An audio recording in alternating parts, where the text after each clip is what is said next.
أعوذ بالله من الشيطان الرجيم بسم الله الرحمن الرحيم والحمد لله رب العالمين والصلاة والسلام على المصطفى محمد وآله الطيبين الطاهرين اللهم صل على محمد وآل محمد وعجل فرجهم واللعنة الدائمة على أعدائهم أجمعين إلى قيام يوم الدين رب اشرح لي صدري ويسر لي أمري واحلل عقدة من لساني يفقه قولي اللهم كن لوليك الحجة بن الحسن صلواتك عليه وعلى آبائه في هذه الساعة وفي كل ساعة وليا محافظا وقائدا وناصرا ودليلا وعينا حتى تسكنه أرضك طوعا وتمتعه فيها طويلا برحمتك يا أرحم الراحمين.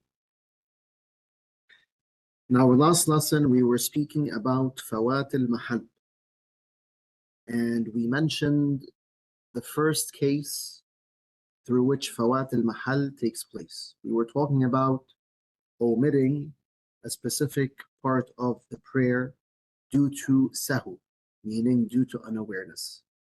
And we said that if this happens during the prayer, if someone omits part of the prayer due to sahu, then obviously we'll have to look at what part of the prayer was omitted. Was it rukun or was it not a rukun? And we mentioned the laws regarding both. Now, what happens is sometimes you remember that you omitted a specific part of the prayer and you're still able to recover that part. You're still able to perform it.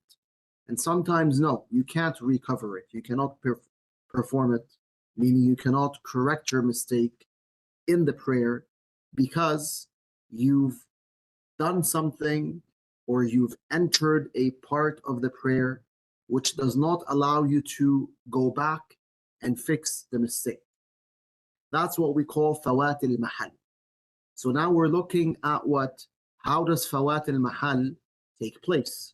Sayyid al-Sistani Damadullah in Minhaj al-Salihin, he mentions that fawaat al-mahal happens in three ways. So we have three scenarios for fawaat al-mahal. Right now, we're looking at the first scenario, and that is entering a rukun, meaning entering the following rukun. When a person enters the following rukun, and we already explained what rukun means and what are the arkan, when someone enters the following rukun, he cannot go back and perform what he omitted in the prayer, what he missed in the prayer. So depending on what was missed, he will be told to continue the prayer, or no, he might be told that the prayer is invalid. Again, depending on what was missed in the prayer. Sayyid al-Sistani Damadullah mentioned a few examples on this regard, and we explained those examples. I'll mention one quick example right now, and we'll continue where we left off, inshallah subhanahu wa ta'ala. For example, Dawood is performing Salat al-Maghrib, and he is in his second rak'ah, and he recites Surah al-Fatiha, and then he forgets to recite a surah after Surah al-Fatiha, and he goes into ruku'. He enters what we call hadd al-ruku'. Now in English we said hadd al-ruku', we called it the zone of ruku'. What does the zone of ruku' mean? It means basically that the person has bowed down, he has bent his back to the point where the tips of his fingers can reach his knees. So if he has bent down to that extent, then he has entered the zone of ruku'. So Dawood performs Salat al-Maghrib. He reads Surah al-Fatiha, and then he forgets to read the surah after it, and he goes into ruku'. He enters the zone of ruku'. Now he's in the zone of ruku'. Can he go back? He remembers when he's in ruku', he remembers that he did not read the surah after Surah al-Fatiha. Can he go back? No, he can't. Should he go back? No, he shouldn't. Is his prayer invalid? No, it's still valid. Because what was missed was a wajib that is ghayr rukni, meaning it's mandatory, but it's not a rukun. So he does not have to repeat his prayer. He can simply continue the prayer and his prayer will be valid. Yes, it would be wise and better to perform sajdata is-sahu, to perform sajdata or sajdatay is-sahu after his prayer.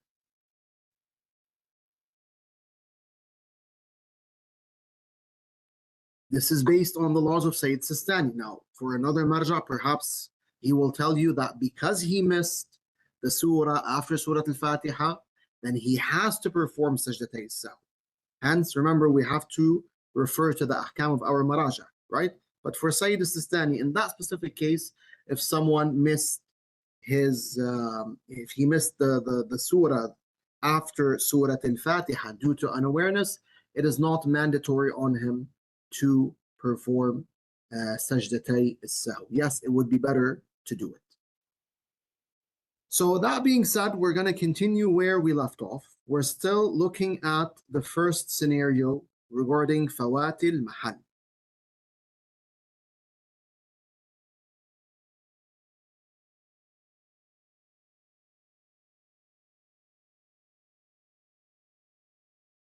So he says,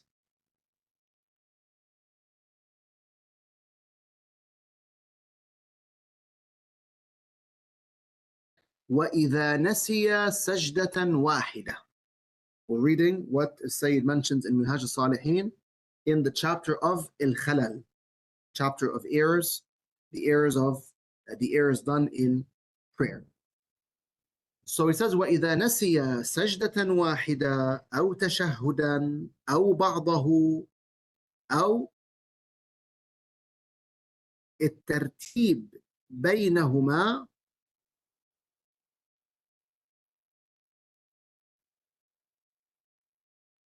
أو الترتيب بينهما حتى ركع صحت صلاته ومضى.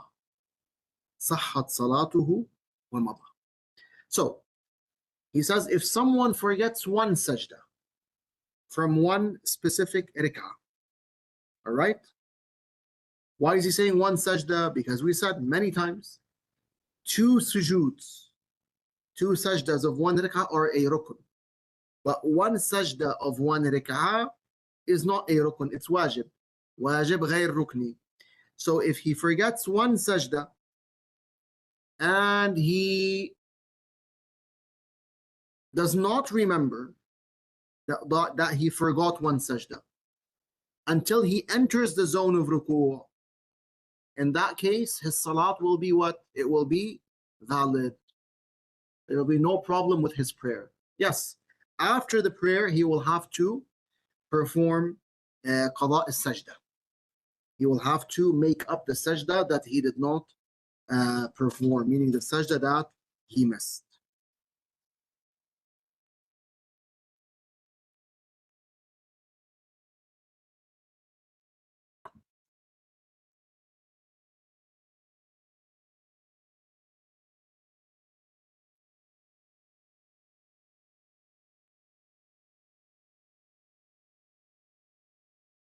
Also, it would be better to perform sujood al-sahu after salat as well, because he missed one of the two sajdas of a specific rak'ah.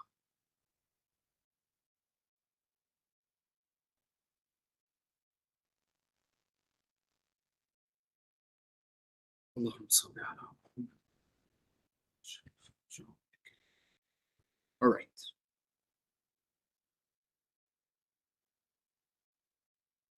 So here, let's give an example to clarify Sayyid Sistani's example.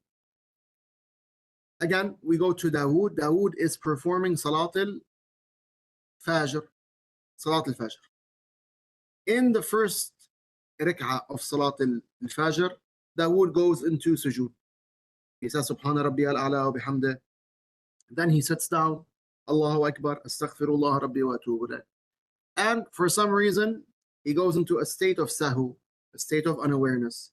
So instead of going into the second sajda, he rises and he begins reading Surah Al-Fatiha. He reads the other surah after Surah Al-Fatiha. Then he goes into ruku'. Once he enters the zone of ruku', he remembers that I did not do the second sajda. So in this case, we tell Dawood, Jazakallahu khaira, you can continue your salat. Your salat will be valid. It is valid, it is not invalid. But at the end of your prayer, once you finish, Ya Dawood, before you do any of the invalidators of prayer, do qada of sajda. Do the qada, make up the sajda that you missed. So he intends, without talking of course, he intends in his heart, in his mind, that I'm doing the sajda, the qada, I'm making up the sajda that I missed. He goes into sujood the same way we perform sujood in salat. He says, Subhana Rabbiyal A'la wa bihamdih, and then he rises. Jayyid.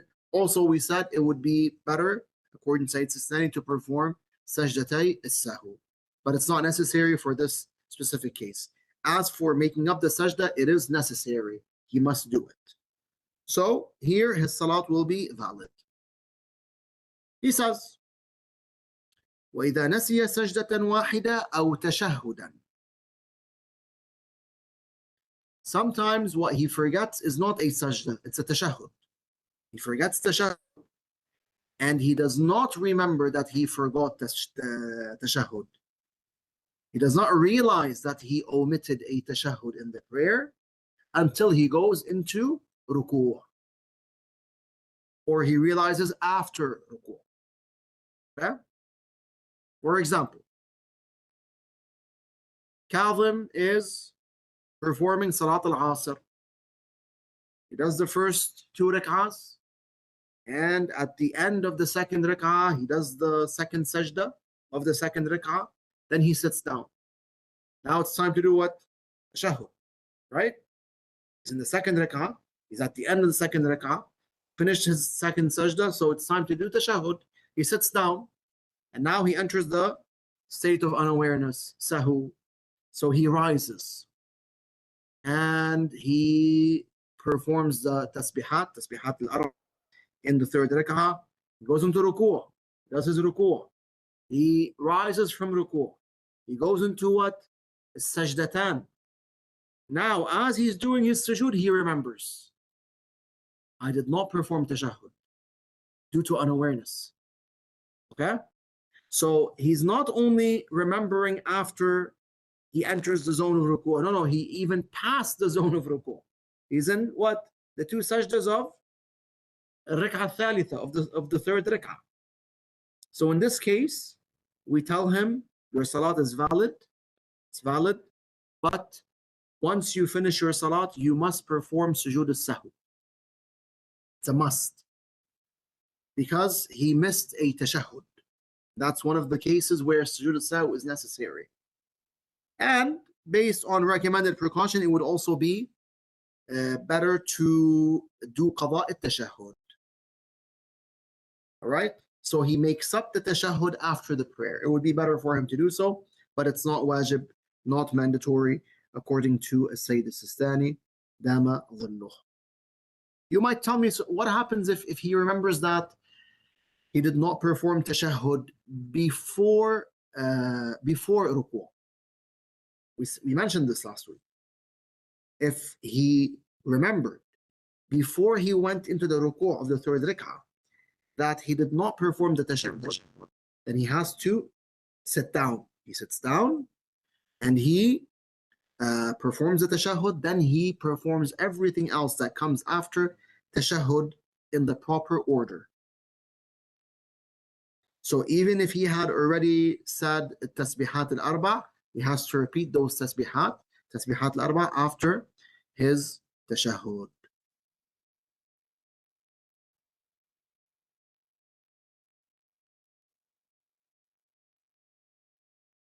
And in that case, his prayer will be valid.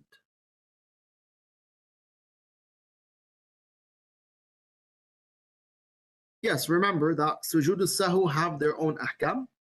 And we said that sometimes when, depending on what you miss in the salah or what you do, sujood al-sahw is wajib. So keep the rulings of sujood al-sahw in mind. Inshallah, we did not take those rulings yet.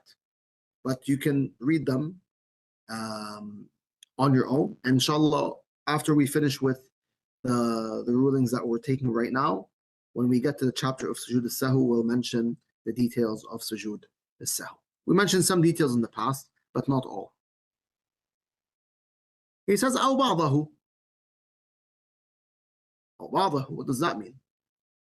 If someone misses part of the tashahhud and does not remember that he missed part of the tashahhud until he entered the following rukun, then his salat will be valid. His salat will be valid. So for example, in tashahhud, we say أشهد أن لا إله إلا الله وحده لا شريك له وأشهد أن محمدا عبده ورسوله اللهم صل على محمد وآل محمد. Someone named Baqir was performing Salat al-Asr, جيد, in his tashahhud, in the first tashahhud of Salat al-Asr, meaning in the second rak'ah. Baqir said what? He said, أشهد أن لا إله إلا الله. And then he rose for the third rak'ah. Ya Baqir, why'd you do that? Well, he went into a state of unawareness. He went into a state of sahu. He was thinking about his math exam again. Jayyid. So he forgot to complete the tashahhud. He rose for tasbihat al-arba. He rose for the third rak'ah. He performed tasbihat al-arba, and then he went into ruku'. After entering the zone of ruku', he remembered, I did not complete my tashahhud. I only said ashhadu an la ilaha illallah. So in this case, he cannot go back and fix his mistake. He has to continue the prayer, and his prayer will be valid.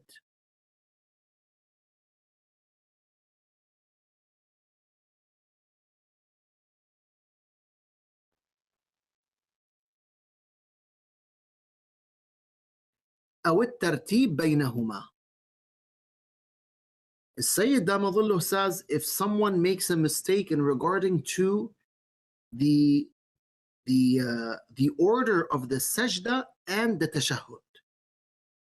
So he does tashahhud before the second sajda, not after it. And he only remembers that he did this mistake, again, due to unawareness, after he enters the following rukun. His prayer will also be valid. SubhanAllah. It sounds very simple. Meaning, it's a religion of mercy. In many cases, Islam tells you, okay, you've done a mistake, matalan, in prayer, but because you did it out of unawareness, or for this reason or that reason, you are forgiven. You don't have to repeat your prayer. It's a flexible religion. Yes, it's complex in the sense that there's a lot of details that we need to learn. But it's a religion of forgiveness and a religion of flexibility. Not to say that there aren't moments or scenarios in which a person has to repeat his prayer. No. Sometimes you have to repeat your prayer. Okay? It all depends on the mistake that was done. One of the greatest mistakes that will damage the prayer is a mistake which nullifies the wudu. This one's a big one. If someone does wudu incorrectly such that his wudu is void, then yes, his salat will be void as well. So he will have to repeat his prayer. Hence, we always tell people, make sure that you learn wudu properly. Okay? And if you have not examined yourself before, examine yourself. How do I do that? Go to a sheikh, Sayyid, go to someone who knows his ahkam, and tell him, I'm going to do wudu in front of you, or I'm going to tell you at least how I do wudu. If you're not able to do it in front of that person for one reason or another, then at least tell that person tell him how you do wudu. How you do wudu. Explain your wudu to that person and ensure that your wudu is correct. People usually do that in Hajj. Although it is better to do it before you go to Hajj, because salat is always wajib, right? Every day we have to pray. From the day of taklif until the day of death, we have to perform salat. So even if I'm not going to Hajj anytime soon, let me ensure that my wudu is correct. So if you can do wudu in front of that person, then very well. If you can't, at least tell them how you do wudu. جيد.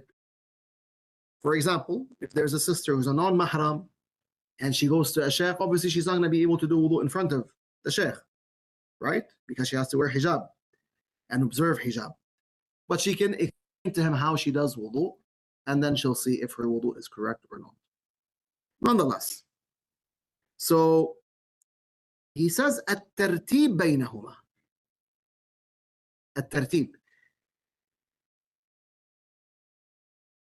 Someone is performing salat. Again, Baqir is doing, let's say, Salatul Isha. He's performing Salat al-Isha. Now, in the second rak'ah, Baqir recites tashahhud, one after the first sajda, not after the second sajda, after the first sajda. He recites tashahhud. Then he goes into sujood. So he does a full tashahhud, he goes into sujood, he says Subhana Rabbiyal A'la wa bihamdih, he rises and he gets up for the third rak'ah. Once he enters the zone of ruku', he remembers, I did a mistake. Again, due to unawareness. A mistake due to unawareness. And that was a mistake pertaining to tartib. I performed my tashahhud before my second sajda, not after. In this case, his prayer will be valid. So he says, أو الترتيب بينهما حتى ركعا صحت صلاته ومضى. In all these cases that we mentioned, his prayer will be valid and he will be told to continue his prayer, meaning he will not be responsible of repeating the prayer. He can simply continue and his prayer will be valid. Then Sayyid Sistani notifies us. He says, نعم إذا كان المنسي السجدة فعليه قضاؤها بعد الصلاة كما مر. Yes, if a person forgot one sajda from one specific rak'ah, then he has to perform the qada. He has to make up that sajda after the prayer.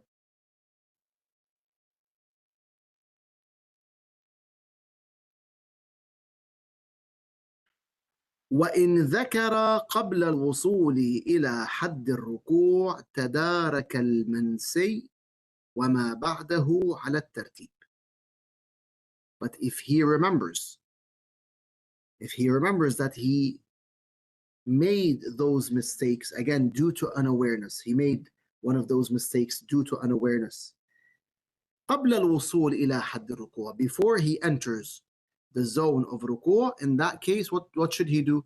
تدارك المنسي, he should go back, he should perform whatever he missed, وما بعده على الترتيب, and he should also perform all of the mandatory deeds that come after the deed which he missed, and he does all of those deeds in order. This is what, if he remembers before he enters the zone of ruku'.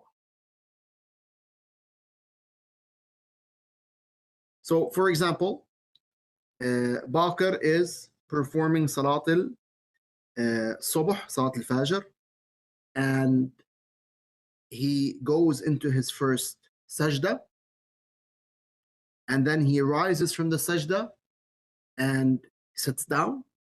Then he rises for the second rak'ah. So he misses what? He misses one sajda from Salat al-Subh, from the first rak'ah. As he's reciting Surah Al-Fatiha, he remembers, I only did one sajda. So what should he do at that point?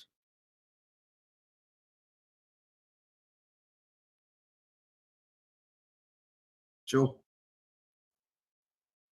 He should go back, right? He should go back, sit down, he should go down to sujood, perform the second sajda, and then sit down. Then he should rise and reread Surah Al-Fatiha and the surah which comes after Surah Al-Fatiha. Then he continues his prayer and his prayer will be valid. The same applies if he forgot his tashahhud. But again, he remembered before he entered the zone of ruku. The same applies if he made a mistake pertaining to tartib. So again, Bakr is performing Salat al-Dhuhr in the second sajda, the second rak'ah. He recites the tashahhud after the first sajda, and then he performs the second sajda. Then he sits down and he goes up for the third rak'ah. As he's doing التسبيحات الأربع, he's reciting التسبيحات الأربع, he remembers that I made a mistake. You have a question? No. He remembers that he made a mistake. I made a mistake in the salah. I recited التشهد before my second sajda, not after. So here he should stop reciting التسبيحات الأربع. He should go down, perform the second sajda, and rise from it, perform the tashahhud, then get back up and perform the third rak'ah. Okay, so he recites the tasbihat al-arba once again, and he does all the mandatory deeds in order.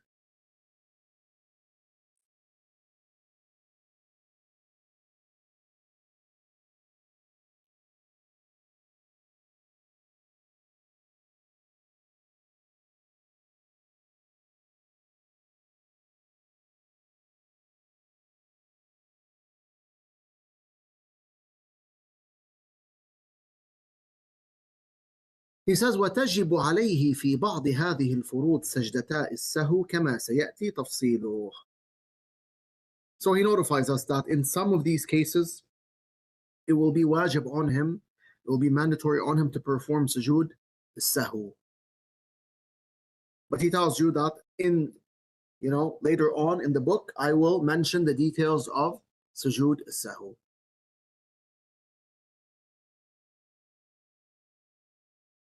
Do we have any questions? No questions? Any questions? No?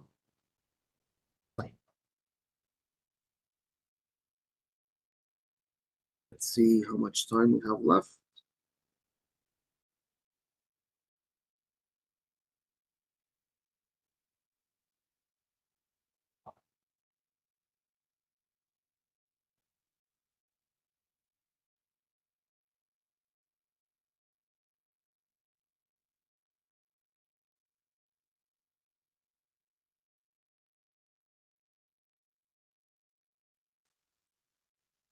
Okay, now Sayyid mentions the second scenario or the second case in which fawaat al-mahal takes place. So he says, الثاني الخروج من الصلاة. Up until now, we understand that fawaat al-mahal happens when I enter the following rukun. Okay. The second case is what? The second scenario is ending the prayer. If I end my prayer and it happens that I missed part of the prayer due to unawareness, then I will not be able to go back and make up what I missed. However, this is the general principle, or I say the general law, and now we look into the details.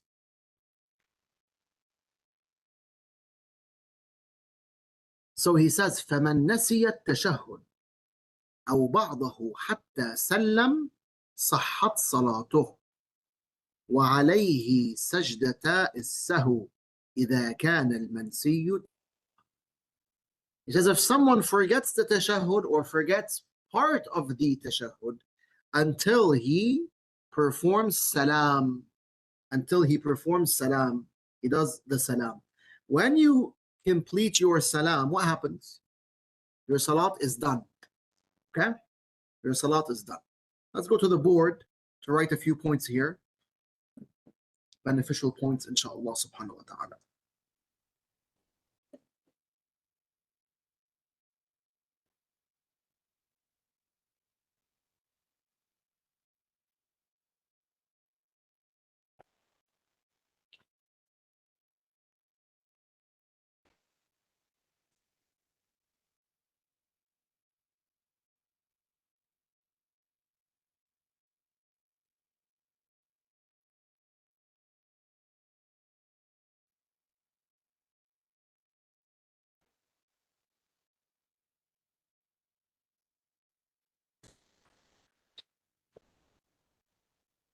All right, so the first point we want to write is when the salam is completed, the prayer, the salah,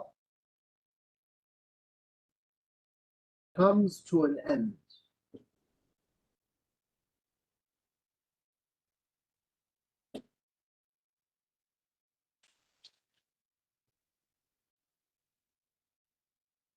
Okay?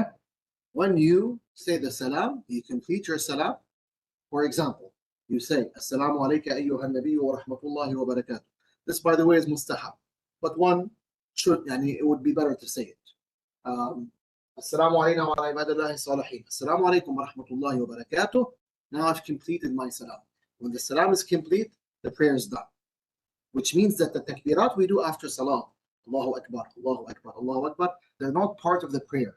They're part of ta'qib. Ta'qib is recommended. So when you recite certain invocations or supplications after prayer, that is ta'qib. It's called ta'qib. So the takbirat, Allahu Akbar, Allahu Akbar, Allahu Akbar after salat are part of ta'qib. They're not part of the prayer.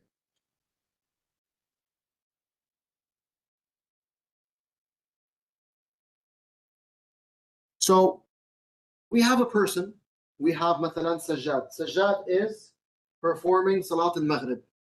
And he performs all the parts of Salat al-Maghrib perfectly. But at the end of Salat al-Maghrib, when he wants to do his tashahhud, he forgets the tashahhud. Again, due to unawareness. He forgets it. And he does the taslim. He finishes his salam. He says, Assalamu alaikum wa rahmatullahi wa barakatuh. Now he remembers that I did not do tashahhud, right? So merely a few seconds after the salam ends, or a few seconds after he begins the salam, right? He remembers that he did not perform tashahhud. Again, when does that happen? When he finishes his salam. Here, his salat will be valid, but he will not be able to go back and perform the tashahhud. Why? Because he finished his salat. واضح? So let's write the following point.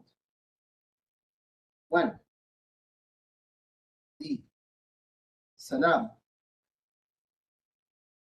you can also call it taslim. When the salam or the taslim is completed,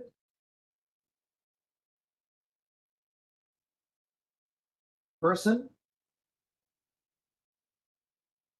cannot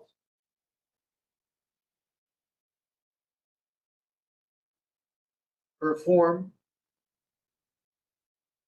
the forgotten tashahhud.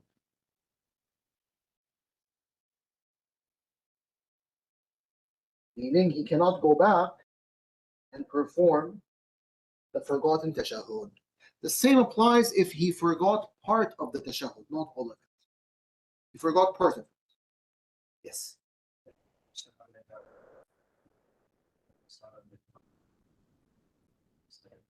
That's a very good question. Many people think that, yes, if you miss tashahhud, your salat will become invalid. But that's not the case, though. Tashahhud is wajib, but it's not a rukn. Some people believe that it's a rukn, but that's not the case. Okay? Tashahhud is wajib, but غير rukni. So if you miss it out of unawareness, due to unawareness, then your salat will be correct. But again, depending on when you remember that you missed the tashahhud, sometimes you will have to go back and perform it, and sometimes you just continue your prayer, depending on when you remember. In the example we gave, Sajjad doesn't continue his prayer. He ended his prayer. صح? Said, Assalamu alaikum wa rahmatullahi wa barakatuh. Now he remembered. When he said wa rahmatullahi wa barakatuh, when he completed the salam, he remembered, I did not do the tashahhud before the taslim. So here his salat is valid. But I can't say Sajjad is going to continue his prayer. His prayer is done. He finished.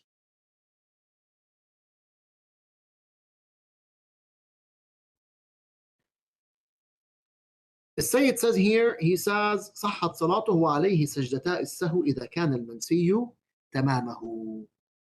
He says that in this case, when he forgets to perform the tashahhud and he remembers after the salam is done, his salat will be correct, but he will have to perform sajdatay sahu if he forgot all of the tashahhud. If he omitted all of the tashahhud due to unawareness, then he will have to perform sujood as-sahw.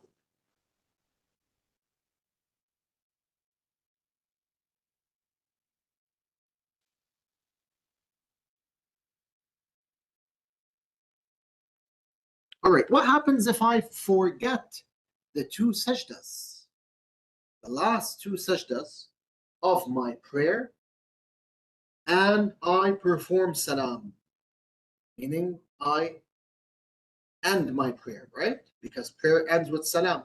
I complete the salam, the prayer ended, but I forgot a rukun, I forgot the two sajdas, the two last sajdas of my salat, the two sajdas of the last rak'ah. What happens here, as Sayyid mentions, he says, وَمَنْ نَسِيَ السَّجْدَتَيْنِ حَتَّى سَلَّمَ وَأَتَى بِمَا يُنَافِي الصَّلَاةَ عَمْدًا وَسَهْوًا بطلت صلاته وإذا ذكر قبل الإتيان بالمنافي رجع وأتى بهما وتشهد وسلم ثم سجد سجدتي السهو للسلام الزائد على الأحوط لزوما.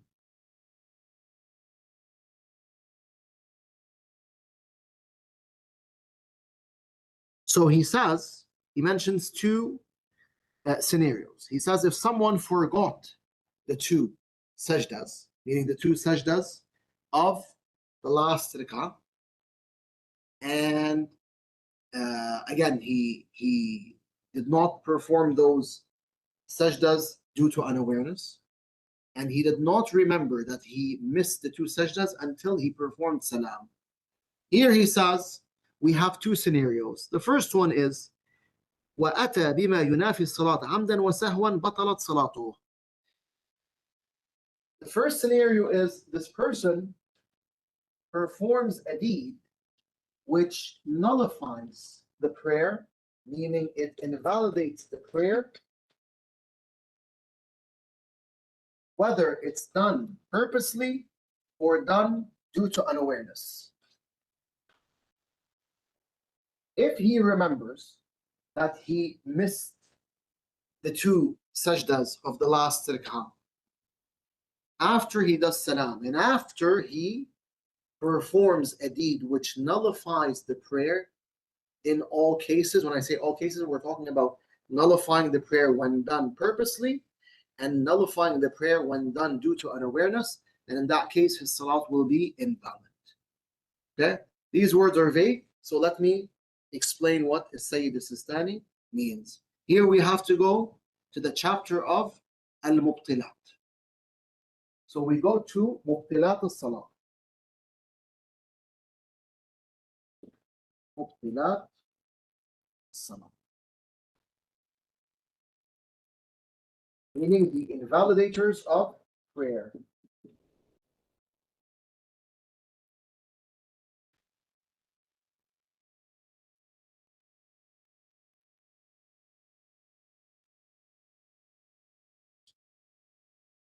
We can divide the invalidators of prayer into two categories. طبعا, I think you guys know what I mean when I say Mubtilat al-Salat, right? No? We're talking about deeds that will make the salat invalid. You know, when you pray, you have to refrain from a set of deeds. There are a bunch of deeds which will make the salat batil. One of them is talking with people. One of them is crying over worldly issues. Okay, for example, I'm having a bad day and I feel, I feel bad. As I'm praying, I cry. That invalidates the prayer. One of them is laughing, what we call qahqaha in Arabic. So someone laughs, who laughs out loud in his prayer, okay, ha ha ha, his prayer is what? Invalidated. جيد. Turning away from the Qibla purposely also invalidates the prayer.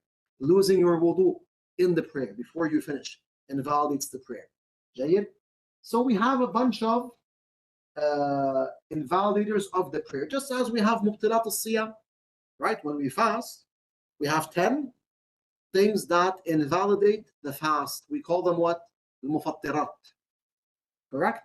For salat, you also have a set of deeds that you have to refrain from when you are doing salat. If you do them in the salat, your prayer will be invalidated. Okay.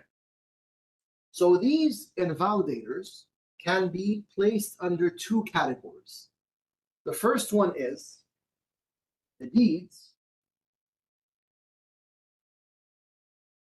which invalidate the prayer when they are done purposely.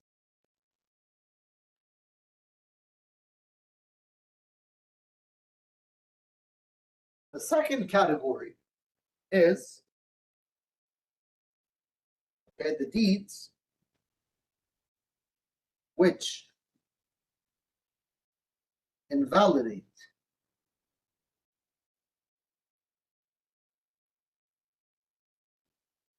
the prayer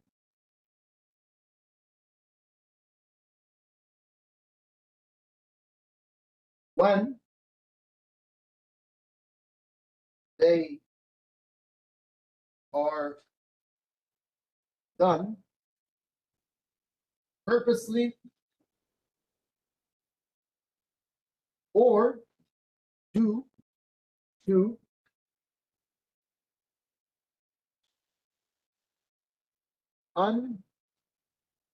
unawareness.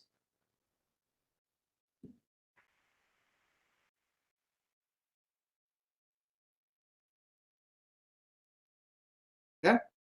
So some of the mubtilat, some of the invalidators will invalidate the prayer when done purposely. Meaning, if you do these invalidators out of sahu, due to unawareness, your prayer will remain valid. Like what? I'm not going to give you all the examples out there, but I'll give you one example. Like speaking. Okay? Speaking, we said when you perform salat, you can't talk with people.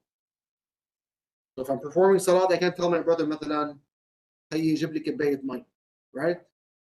اختي حاج تحكي, يا امي بدي هالشغله, right? I can't talk to people as I'm performing my salat.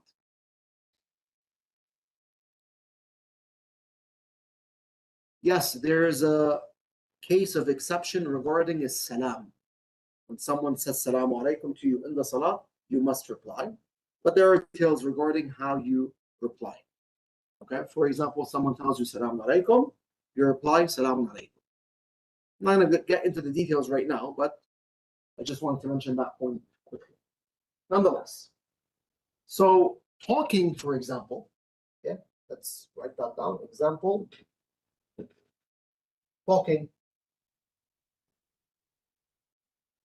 Talking in the prayer, talking, yani saying words that you're not supposed to say in the prayer. That will invalidate the prayer when you do it purposely. And if you're talking to Allah, that's fine. You can talk. The whole prayer is about what? It's about talking to Allah subhanahu wa ta'ala, right? So if you do dua in the prayer, that's fine. Even if you do it in ruku' or sujood, that's fine. No problem.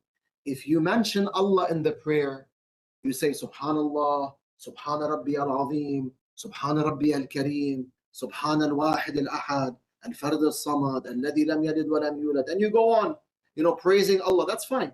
That's fine. Because you're doing dhikr, you're mentioning God, subhanahu wa ta'ala. But if you talk to someone else, for example, in the prayer, you say, my brother, I love you. Jayyid, your prayer is invalidated becomes invalid if you do that purposely. But if you do it out of unawareness, due to unawareness, you're doing salat, again, you go into a state of unawareness. So you tell your brother, for example, Hussam, shut the door. Then you remember, what did I say? I'm in salat. I can't say such words in salat. Here, your salat is still valid. It's still valid. The same applies if you're not talking with someone, but you say a word that you're not supposed to say in the salat. Okay? مثلا, you're doing your salat, and as you're doing your salat, you think about, let's say, your friends, and you talk. You say, should I go out with my friends tonight or not? You're in the salat. If you say that word purposely in the salat, your salat is void. But if you say it due to unawareness, your salat is valid.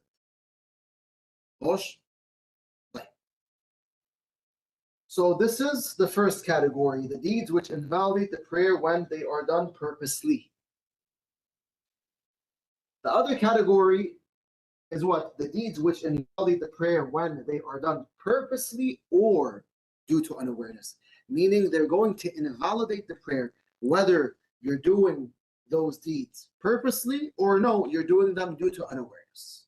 One clear example of these deeds is breaking your wudu. Breaking